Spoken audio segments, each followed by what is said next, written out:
할렐루야, 샬롬, 샬롬, 샬롬, 샬롬, 샬롬. 하나님 사랑합니다. 여러분, 주 안에서 사랑합니다. 오늘 갈렙과 온니엘과 악사, 이렇게 세 사람이 여기에 등장하고 있죠. 성경은 하나님께 대한 올바른 믿음과 그리스도인으로서 경건한 삶, 거기에 상응하는 하나님의 축복을 공식적으로 가르쳐주고 있습니다. 우리가 어떻게 살아갈 때 하나님께서 우리에게 축복하나, 어떤 자기 한 사람만으로 끝나는 것이 아니죠. 사자선섬 이어가는 계승되고 발전되는 그러한 대대로 나타내주는 그런 하나의 길, 가게가 되기도 합니다. 그 모습들이 우리가 이와 같은 원리는 믿음의 조상인 아브라함과 이삭과 야곱의 경우에서 실제로 나타나죠. 아브라함의 믿음, 이삭의 헌신과 순종이죠. 야곱의 다양한 축복의 영역들, 야곱은 참 여러가지 정말 고난스러운 삶을 통해서 승리하는 모습을 나타내고 있습니다.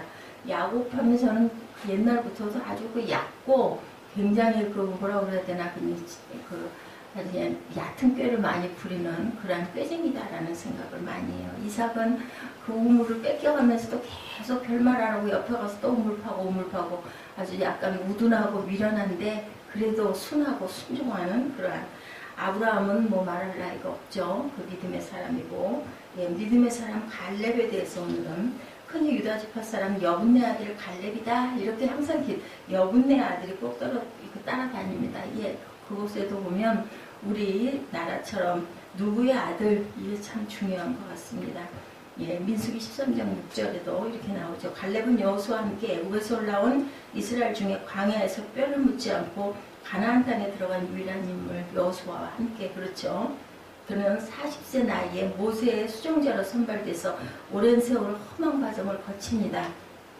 그래서 12정탐권으로 나가가지고 오로지 여호수아와 갈렙만 긍정적인 얘기를 하는 것이 우리 유명하게 알려져 있죠. 여호수아 14장 10절에 그가 여호수아에게 한 말을 보면, 이제 보소서, 야훼께서 이 말씀을 모세에게 주신 때로부터 이스라엘이 광야에 행한 이 45년 동안을 야훼께서 말씀하신 대로 나로 생존케 하였나이다. 우리는 이런 감사를 항상 할 줄 알아야 되겠다.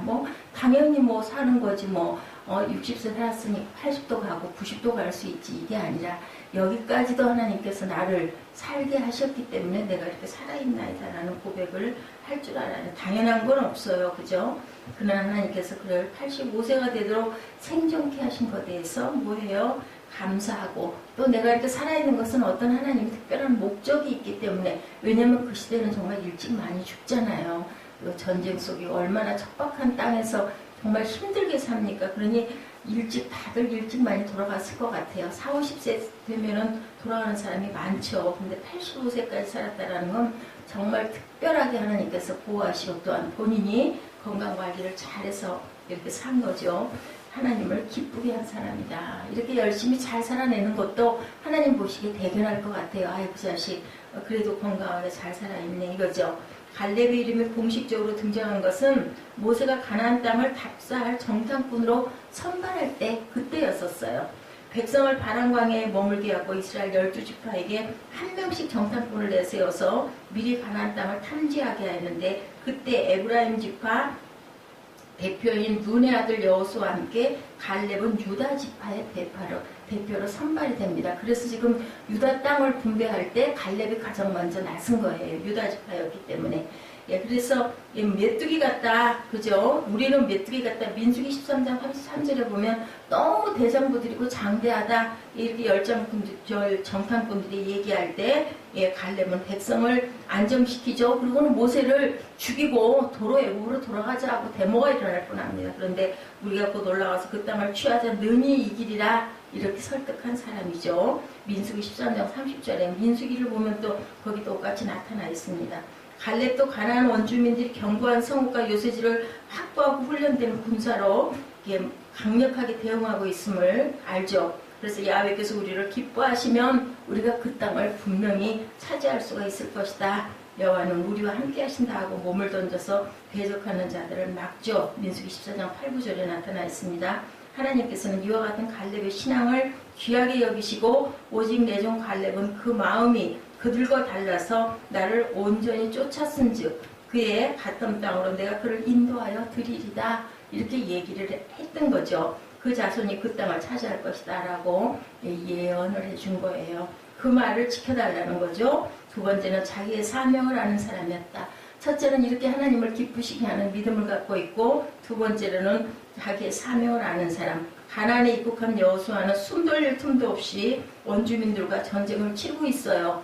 요단강을 건넌 후에 처음 접전지인 여리고성 함락 그 작전에서부터 시작해서 가나안 7족속이 버티고 있는 모든 지역을 석권하여 나가고 있습니다. 그런데 유다 지파에 해당되는 지역 가운데 헤브론 산지는 아낙 자손 중에서도 가장 장대한 자손이다라고 나타나 있죠. 14장 15절에 보면 모든 사람이 전쟁에 지쳐있고 그 중에도 강력한 적수와 싸우기를 피하려 하는데 갈렙은 내가 하겠다라고 나선 사람이었다.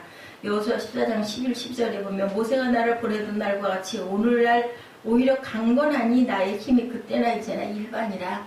싸움에나 출입에 감당할 수 있어온즉 그날에 야훼께서 말씀하신 이 산지를 내게 주소서. 그때 그렇게 약속을 한 거예요. 네가 정말 그렇게 강건하고 믿음이 대단하니 그 땅을 내가 너한테 주겠다 하셨다는 거죠. 세 번째는 네가 솔선수범하는 사람이다. 다들 두려워하고 피하고 싶어하는 것을 본인은 내가 하겠습니다 라고 나섰던 사람이다. 예, 죽은 후에는 새로운 지도자 여호수아를 앞세우고 가나안 정벌에 온몸을 바친 그러한 사람이기도 하다. 모세가 돌아간 후에 갈렙이 스스로 여호수아를 섬기며 그의 말에 순종하지 않았다면 여호수아로서는 갈렙을 가장 거북스럽게 여길 수도 있었다. 왜냐하면 둘이 그렇게 했던 나란히 동료였잖아요. 근데 여호수아가 대장이 됐으니 그 밑에 이제 순종하는 부하가 된 거죠. 입장이 깔깔거릴 수도 있고 나도 할 수 있는데 이렇게 좀 셈을 낼 수도 있다는 거죠. 근데도 그렇지를 않았어요. 믿음의 사람은 자기의 분수를 지키고 자기 위치를 항상 인정할 줄 알아야 된다. 네 번째로 하나님 나라에 기여한 사람입니다.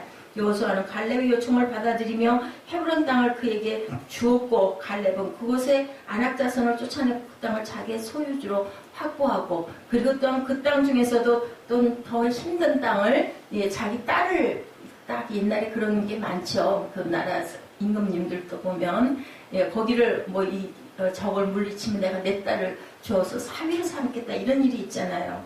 갈렙의 요청을 받아들여서 헤브론 땅을 주었는데 이제 갈렙은 그 아주 무서운 지역을 점령하고 나니까 이제는 너무 힘이 든 거죠. 그래서 자기 딸 악사를 내세워가지고 또한 그 땅을 차지하면은 내가 내 딸 악사를 주겠다. 그래서 온니엘이 나서죠. 자기 동생의 그러니까 아들이니까 조카예요. 근데 그 온니엘이 사사기 시대에 첫 번째 사사가 되는 그런 아주 굉장한 그 집안의 가문의 영광을 만들어낸 갈렙이기도 하다. 훗날 사울이 죽은 다음 유다 지파가 중심이 되어서 다윗을 왕으로 옹립할 때 하나님의 지시에 따라 다윗 그 헤브론으로 갔고 거기서 왕위에 올라 7년 6개월 동안 이스라엘을 다스리기도 합니다. 갈렙이 싸워서 얻어놓은 자기 기업의 땅이 다윗 왕국의 최초 도읍지가 된 거죠. 그것 헤브론이 정치적인 수도 못지않게 중요한 의미를 가지고 있는 것은, 죽음의 의미를 가지는 것은 죽음에 내몰린 자를 살려주는 도피성으로 제공된 거. 도피성의 얘기가 이제 내일 다시 우리가 나눠지게 됩니다. 그곳이 헤브론 그 자리가 여호수아 20장 7절에 보면 유다 산지의 기랏 아르바 곧 헤브론을 구별하였고 라고 이렇게 나타나 있어요. 헌신의 사람 온니엘에 대한 얘기가 그 다음에는 나타납니다. 유다의 그 사위가 되죠. 갈렙의 사위가 되었고 그 이스라엘의 첫 사사가 되는 그 사건. 본문 말씀 16, 17절에 갈렙이 말하기를 기랏세벨을 쳐서 그것을 취하는 자에게는 내가 내 딸 악사를 아내로 주리라. 그리고 또한 그 악사는 굉장히 믿음이 돈독했던 딸인 것이 나타나 있죠. 그리고 모범된 하나님의 군사였다. 요단강을 건너온 이스라엘 백성을 모두 다 여호수아 장군을 앞세우고 가나안 정벌에 나선 하나님의 군사들이죠. 첫 전투인 여리고성을 공략할 때 남녀노소가 예외 없이 모두가 다 참여했고 제사장의 나팔소리에 따라서 일사불란하게 행동하여 승리를 얻었습니다. 여호수아 6장이죠. 8절에서 21절입니다. 어느 때나 하나님의 백성들은 여호수아의 군대처럼 대적과 싸우는 그리스도의 정병이었다.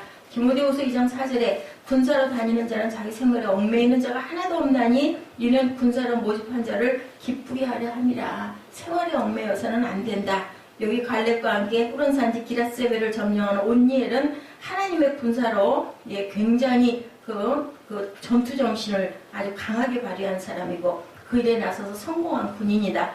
언제나 전쟁에는 희생이 따르는 법인데 어느 누구도 자기 희생을 각오하지 않고는 그리스도의 군사가 될 수 없다. 우리가 오늘날 하나님 나라를 섬기는 것도 마찬가지죠. 갈렙의 계승자가 된다. 갈렙이 누가 온니엘의 얘기입니다. 지도자 여호수아를 받들어 섬기며 그의 말에 순종할 때 백성들의 모범을 보인 것 같이 온니엘도 갈렙의 말에 순종해서 백성들에게 자신감을 갖게 하고 통일된 행동을 하게 한다. 그 당시 이스라엘 가운데는 온니엘과 비슷한 청년들이 많이 있었을 거예요. 네, 오히려 외모나 용모에 있어서 온니엘보다 나은 사람도 있었을 수 있다. 그렇지만 믿음의 사람 갈렙의 뜻을 알고 그 정신을 계승하고자 하는 마음이 있었기에 온니엘이 선뜻 그 일을 수행하고 그 결과 약속대로 갈렙의 후계자가 될 수 있었고 그는 또한 최초의 사사가 되었다. 사사기 3장 9절에 이스라엘 자손이 야훼께서 부르짖음에 야훼께서 그들을 위하여 한 구원자를 세워 구원하게 하시니 이는 곧 갈렙의 아우 그나스의 아들 온니엘이다 라고 이렇게 기록되어 있습니다. 그리고 10절에는 야훼 신이 그에게 임하셨으므로 그가 이스라엘을 사사가 되어 라고 했으며 11절에는 그 땅이 40년 동안 태평했다. 이스라엘의 초대 사사 온니엘은 하나님의 신에 충만하여 백성을 평안하게 하여 준 사람으로 그리스도의 표본이 되었다라고 나타나 있습니다. 그래서 축복의 사람 악사로 드러나 있죠. 갈렙은 처음 약속대로 기라세벨을 쳐서 승리한 온니엘에게 자기의 딸 악사를 아내로 주죠. 악사는 하나님 아버지로부터 엄청난 축복을 받은 성도들의 모본이 됩니다. 신앙 가운데 축복이죠. 시편 144편 15절에 보니 이러한 백성은 복이 있나니 야훼를 자기 하나님으로 삼는 백성은 복이 있도다 이렇게 드러나 있어요. 온갖 죄와 우상들로 하나님을 거역하는 사람들 속에서 야훼를 자기 하나님으로 섬기고 자자손손 그 신앙을 이어가는 집안이야말로 참된 축복의 가정이다. 아브라함이나 이삭이나 야곱의 후손처럼 믿음의 조상을 두고 그 신앙과 유업을 계승하는 사람들은 매우 복된 후손이라는 것을 우리가 알아야 된다. 그리고 기업을 상속받죠. 본문 18, 9절에 악사가 출가할 때 그에게 청하여 자기 아비에게 밭을 구하자 하고 나귀에서 내림에 갈렙이 묻죠. 뭐를 주리 어떤 것을 원하니 그랬더니 뭐를 달라고 그래요? 축복을 달라고 합니다. 그래서 윗셈과 아랫셈을 주었더라. 물이 없으니까 물이 있어야 살지 않겠습니까? 딸이 그렇게 얘기를 한 거예요. 나에게 축복하소서 하고 얘기하죠. 구약시대 이스라엘 백성들은 부계를 따라 남자들에게 상속권이 이어졌는데 간혹 딸들이 아버지의 재산을 상속받는 경우가 민수기 27장 7절에 나타나 있습니다. 갈렙에게는 여러 명의 아들이 있었으나 외동딸 악사에게 밭과 우물을 상속해 준 것으로 보아서 일찍부터 갈렙은 남녀 구별에 대해서 그렇게 대단히 차별을 하지 않았다라는 것. 요즘으로 보면 굉장히 깨인 아버지죠. 아버지의 자녀된 성도들이 하나님 아버지로 받게 되는 영광스러운 기업의 축복을 뜻합니다. 로마서 8장 17절에 증거합니다. 땅의 복과 하늘의 복을 다 받은 그러한 가족이고 가정이고 그리고 사람이고 갈렙의 딸이었다.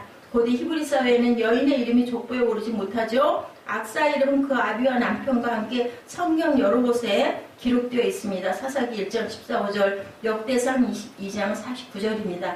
성도는 잠시 잠깐 살다 미치는 땅에서의 이름보다는 영원한 하늘나라의 생명책에 그 이름이 기록된 영광스러운 신분의 소유자들입니다. 누가복음 10장 20절입니다. 악사가 갈렙으로부터 받은 유다는 밭과 샘물이다. 그가 시집가서 살게 되는 날 남방지역은 오늘날 네게브 사막에 위치한 곳으로 매우 건조한 곳이기 때문에 샘물을 요구했고 이에 갈렙은 윗셈과 아랫셈을 다 주었다라고 기록되어 있죠.